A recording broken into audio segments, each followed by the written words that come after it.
I guess this is a welcome to Charlotte, but also for the first time I hear, welcome to Quail Hollow Club, Scott Van Pelt. What are your initial impressions of the club so far? It's awfully wet.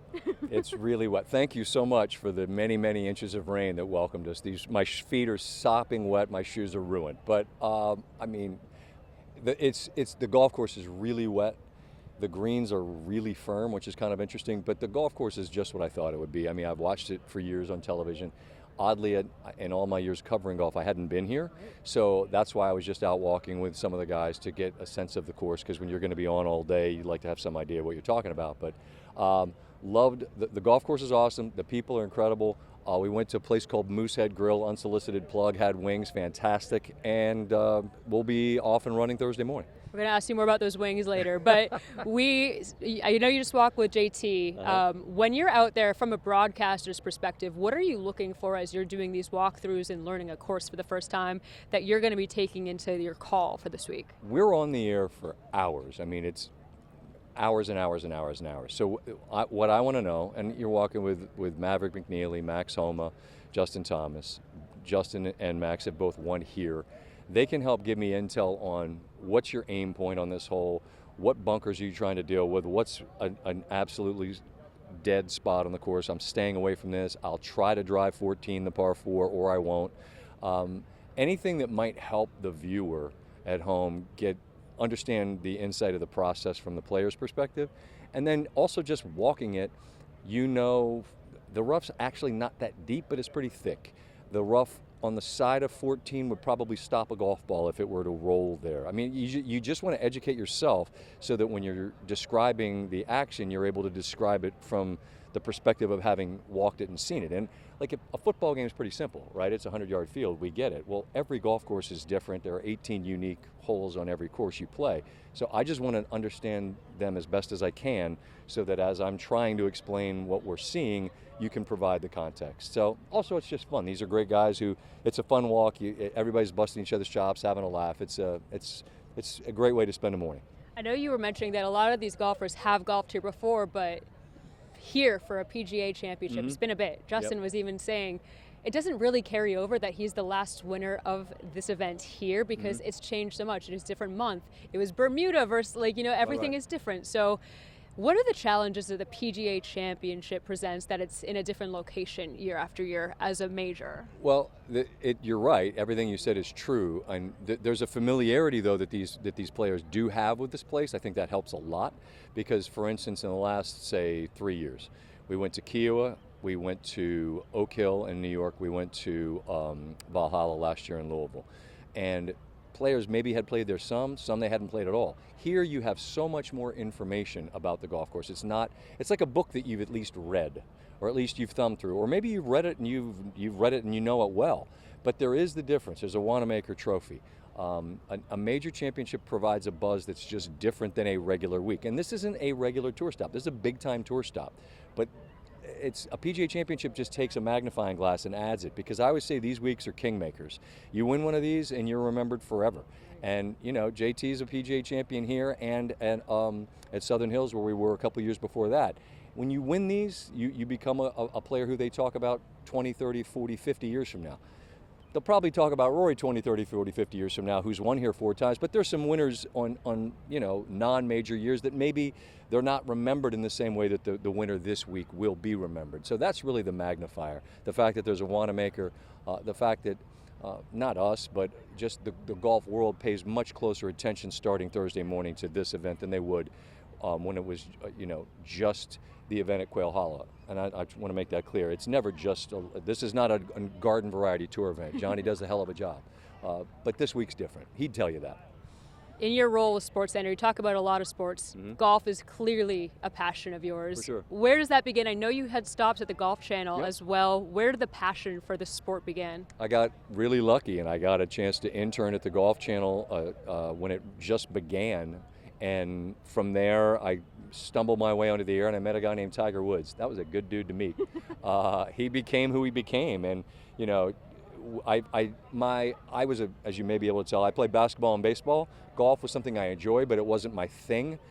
But by being involved in the game for now 30 years, I mean, I have such an appreciation for the history, the difficulty, the ethic that's part of being a great champion.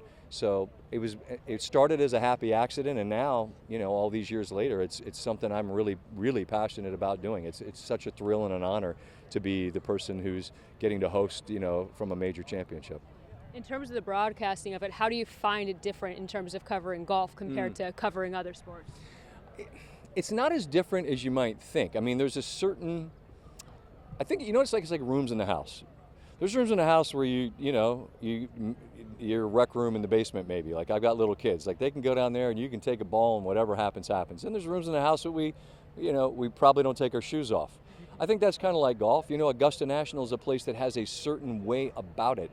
And that's not to say that they make you behave a certain way. It's just everybody just seems to be on their best behavior. Your shoes are off in Augusta. No, I'd say I keep my shoes on. I make sure I keep them. I make sure I don't like act like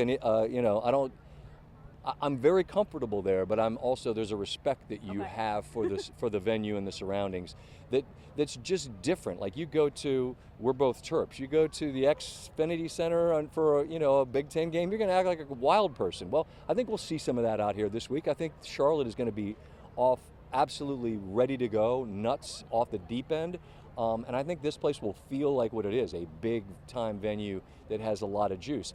Every event's different. The Open Championship is altogether different even than the U.S. Open or the Masters. It's the oldest championship in the game, and they have a reverence for the sport there. They don't just cheer when the ball is airborne. And they'll cheer for a shot that's not nearly as close to the hole because they know it was great.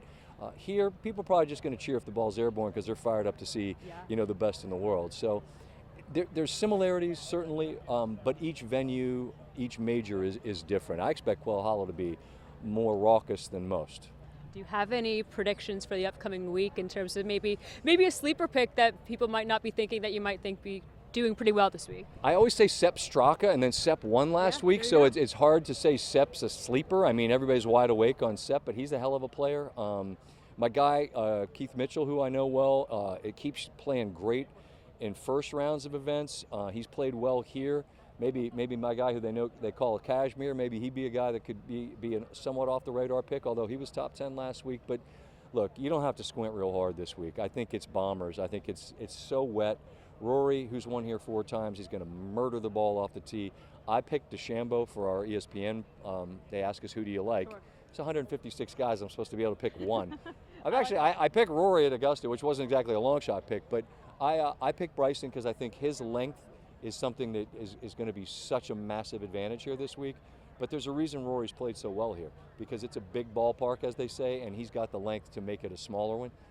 He'll be in the mix. Scotty Scheffler will be in the mix. I don't think you're going to see some total wild card. Okay. You'll see names that maybe you didn't expect Thursday and Friday. Come Sunday, you're gonna know the names that are on the first page of the leaderboard. I'm sure of it. So Sunday, we're standing just off of the 18 green right now. This is going to be, of course, a place where someone will be having a pretty emotional moment, getting that win.